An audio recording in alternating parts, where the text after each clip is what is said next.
Check out the detail in her face. This is what I was hoping to see. Look at the level of detail and the color volume and just how much it pops off the screen. That's cool, man. Almost like three-dimensional pop, but man, that just looks super, super cool. Guys, this looks awesome. This really, really looks amazing. Oh man, maybe I need to start saving up my pennies. We've got the Epson QL7000 projector. Now, to give you an idea, my projector, I've got the JVC NZ800. It's 2,700 lumens. That's a pretty bright projection image on a 150-inch diagonal screen. This bad boy is 10,000 lumens, but it also costs $33,000. Oh, and by the way, that's just for the projector. You're also gonna need a lens. So this lens is about $3,700. The one that they sent me is the ELP LW06, and that was based on the throw distance in my room. Now my projector is outside this room. So in my daughter's bedroom, up on a closet, there's a shelf, and on top of that shelf is where my projector is. There's a cutout in the wall, and then the projector shines through that. That throw distance is about 16.5 feet from the front of the lens to the front of my screen. Now my screen is a 150-inch diagonal screen. It's acoustically transparent from Seymour. It's called the Center Stage XD. So the lens that you choose is going to primarily be based on the throw distance. There's different lenses. Some of them are made for really short throw if you don't have the ability to get the projector and the lens further back. Some of them are made to be further back. So really you just want to work with them to figure out what lens works best for you. But this is the model that they recommended based on my throw distance. So in this video, we're going to get this unboxed. I'll show you how to install the lens to the projector. We'll get it installed, we'll fire it up, and I cannot wait to see what this thing looks like here in my theater room. All right, so first I'm gonna unbox this. Now, this already looks like it's been shipped a time or two, so this probably is not going to be a brand new unit, and I'm okay with that. We're just borrowing it for a little while, so I'm grateful to Epson for sending this to me. Holy cow, this lens is heavy. Look at that, guys. So I've never had a projector that had a dedicated lens. Like I said, that makes it pretty cool. It makes it versatile depending on your application. So we'll get a closer look at the lens here in just a little bit, and we'll lay that off to the side over here to keep it protected. Now to the exciting part. So this bad boy, this box is just enormous.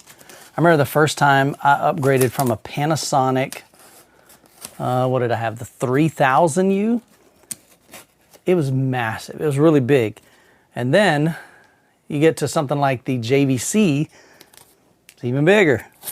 Well, apparently I think this is gonna be quite a bit bigger than either one of those. All right, let's take a look inside. So I've got a couple of boxes here. So that's the main unit there. Let's go ahead and pull out the accessories. Yeah, you can see this has already been opened. So this will be remote. Big old hefty remote right there.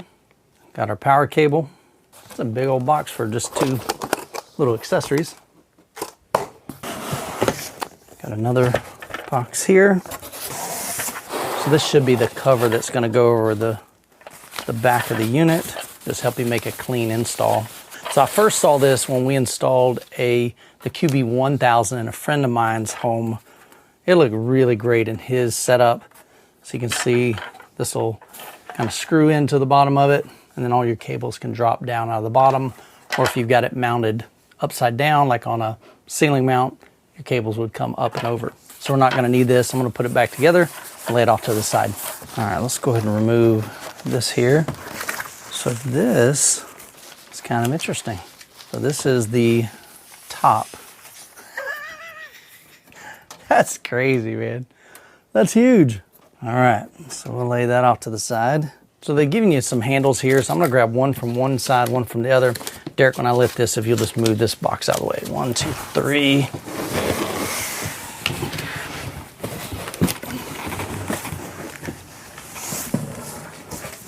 There we go. All right, so normally you'd want to have 2 people, but I've been working out, man. I got this. Just gonna lift up from the bottom, slide that out, just like that. All right, let's take a look here. So it actually comes shipped upside down. That's pretty. Oh no, actually, I bet that is right side up, but that's that cover. So that would be this, like that, okay.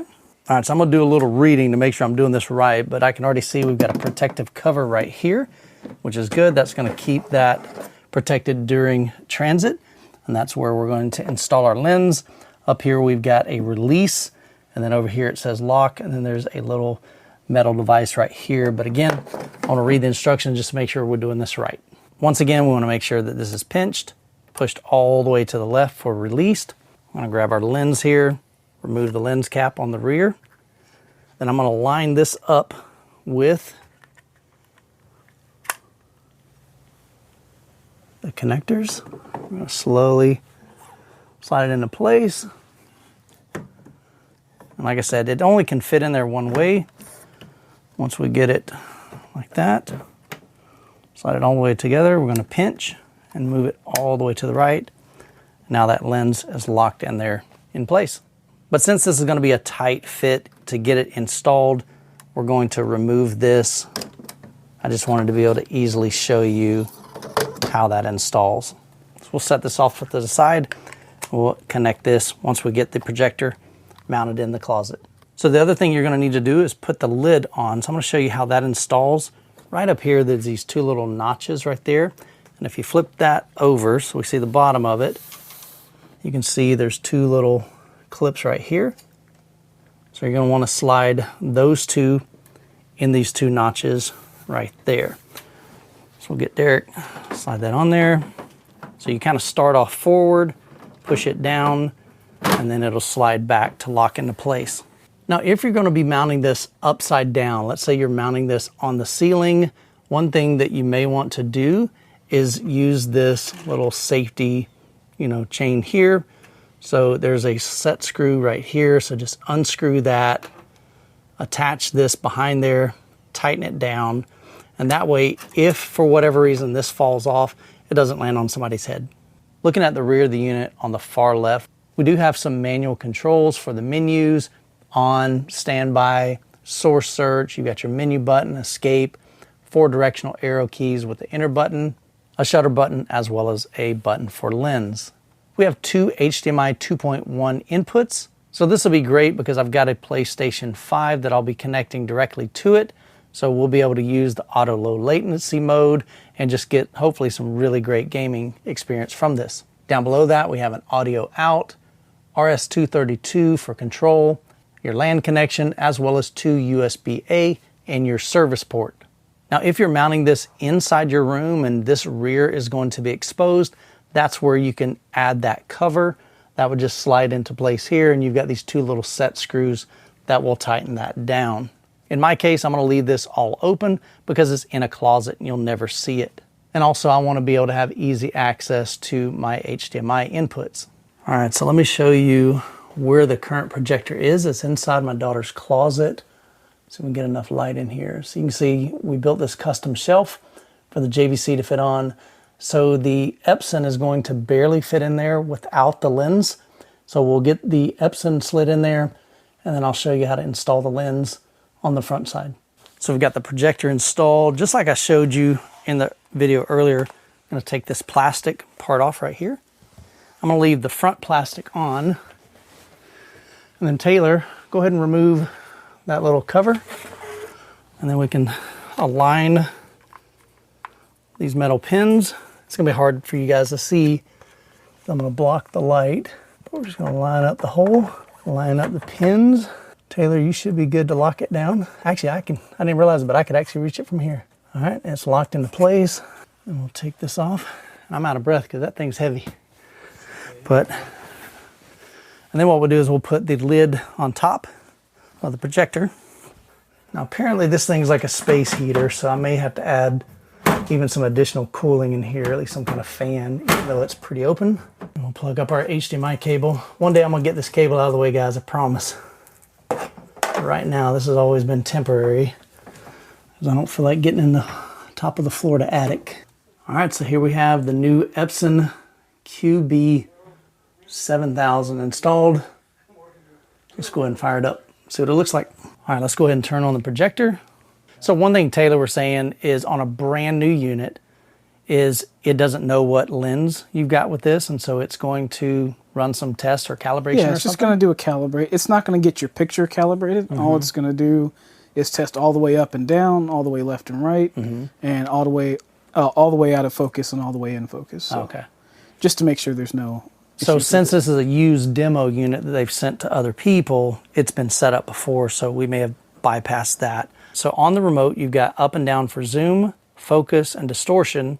And just below the up and down on zoom, there's lens shift. So when you hit lens shift, you walk over here, because you guys probably aren't seeing that.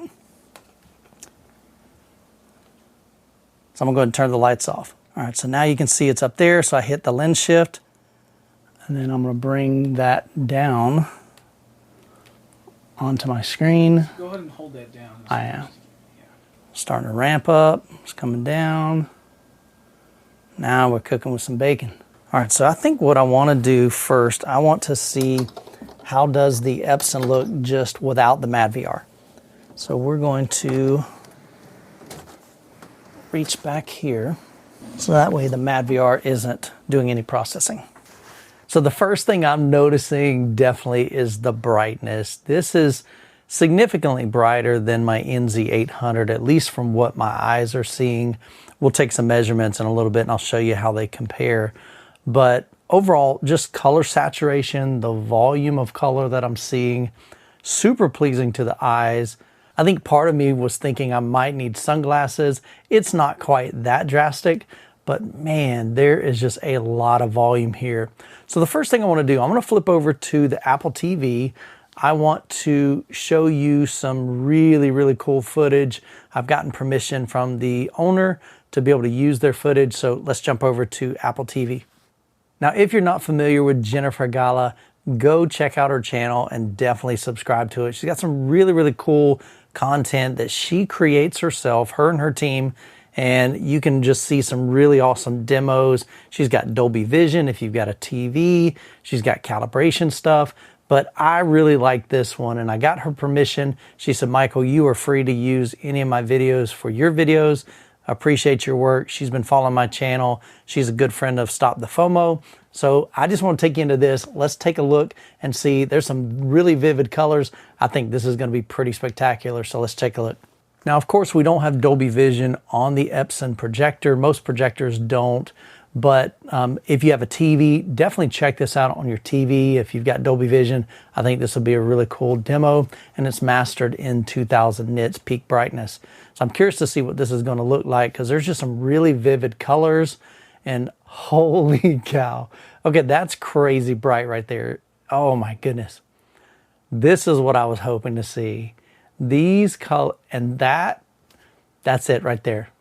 Look at the level of detail and the color volume and just how much it pops off the screen. So my screen is a Center Stage XD from Seymour. Look at that detail. That's cool, man. So, so cool. Just the level of detail in the face. Nice texture. Almost like three-dimensional pop. Probably because just the amount of color, but then also the level of brightness that we're getting from this projector. Now, of course, like I said, we'll take some measurements before and after. I've already measured the NZ800, and we'll see kind of how that compares with this on a white screen. But man, that just looks super, super cool. So the black floor isn't super elevated, but it's definitely not quite as black as my JVC, but my JVC isn't near as bright as this either. So, but even that black looks really good here.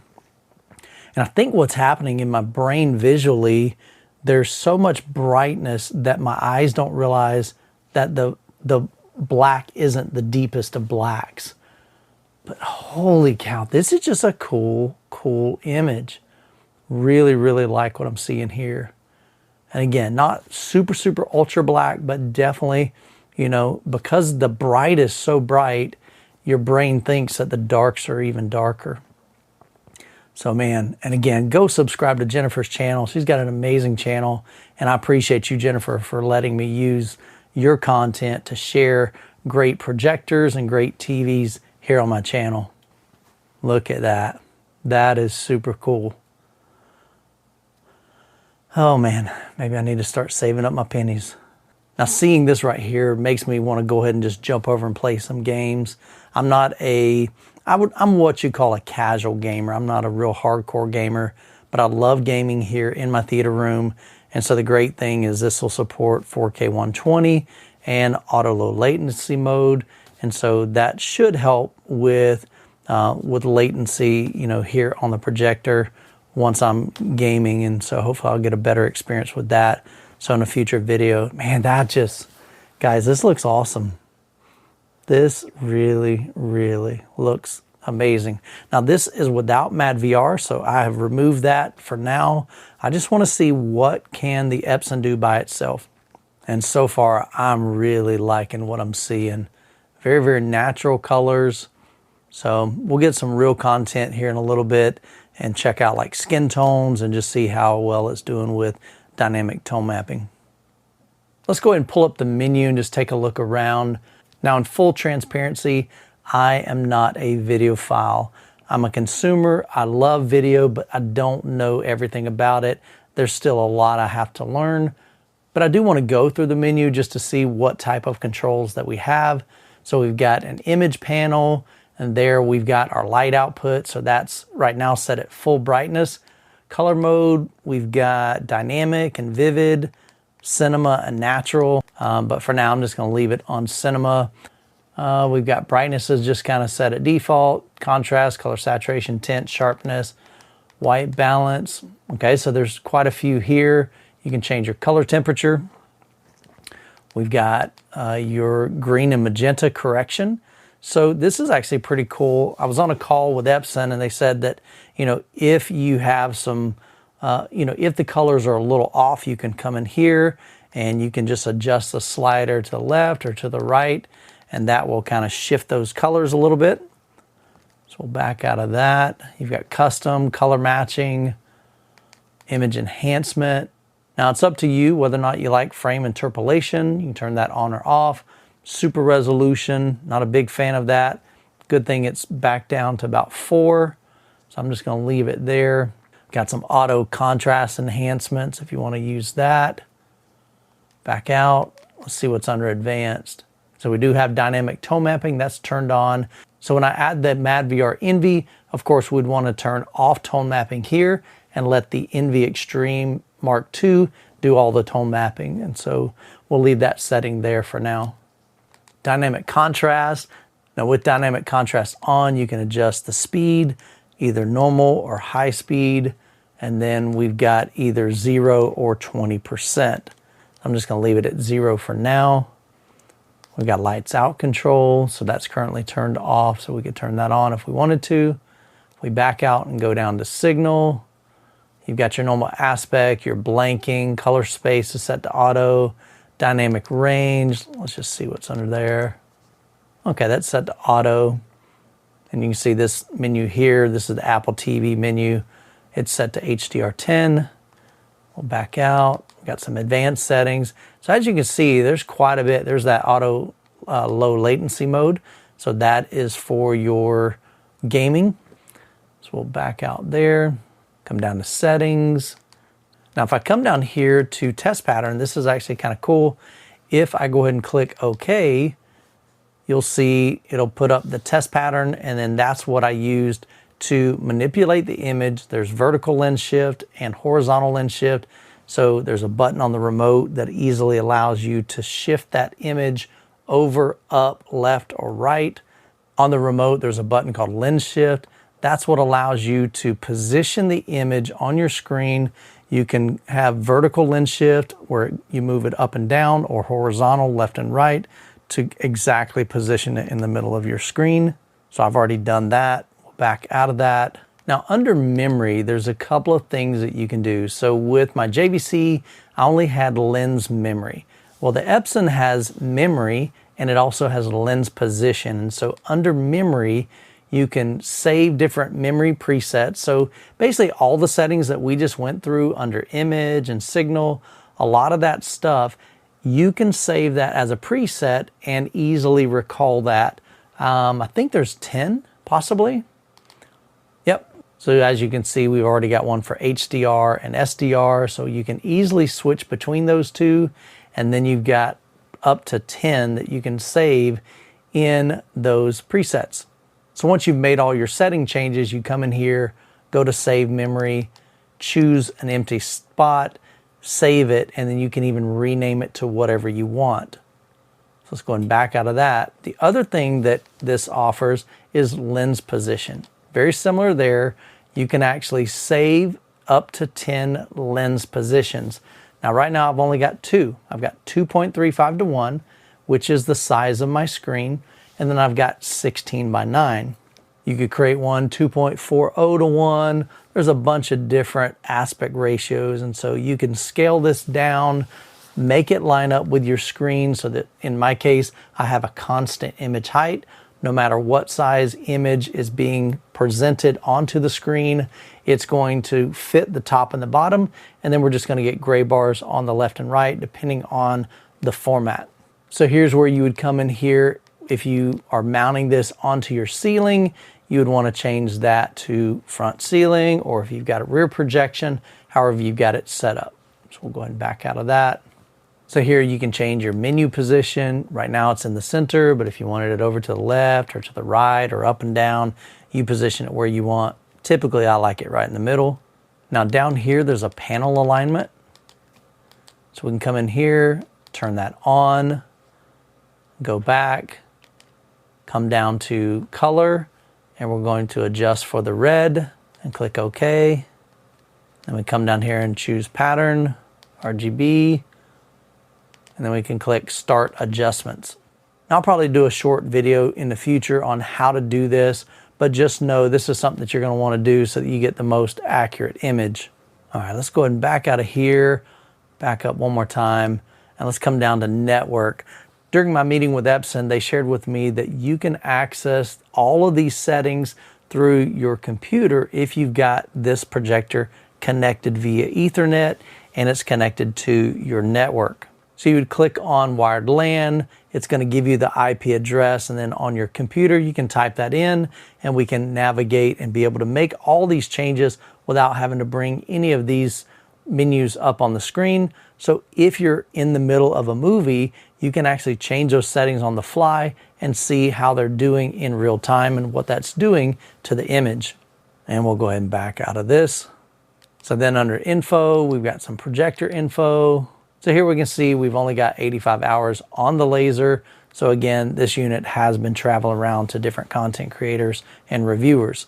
So we'll back out of that. And of course, down at the bottom, that's where you would update the firmware. So you'd need to download the firmware onto a thumb drive, insert it into the rear of the projector, and then come here to update that. So overall, I'm really impressed with what I'm seeing. This image is phenomenal. Of course, I want to add the MadVR NV Extreme Mark II to see what that image is going to look like. But yeah, overall, I'm thoroughly impressed with what I'm seeing. So this is HDR content. We'll definitely check out some SDR content as well. Now, as I mentioned earlier, I did measure my NZ800.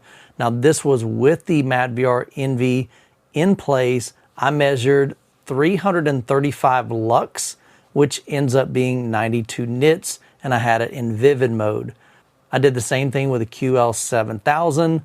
I had it connected to the MadVR NV. I measured 1523 lux, which was 388 nits. So I went from 92 nits to 388 nits. So pretty incredible and drastic difference in the amount of light output that this QL7000 produces. Now, I'll be making several other videos, so make sure you're subscribed to the channel. Hope you guys have an incredible week. God bless, and I will catch you in the next video.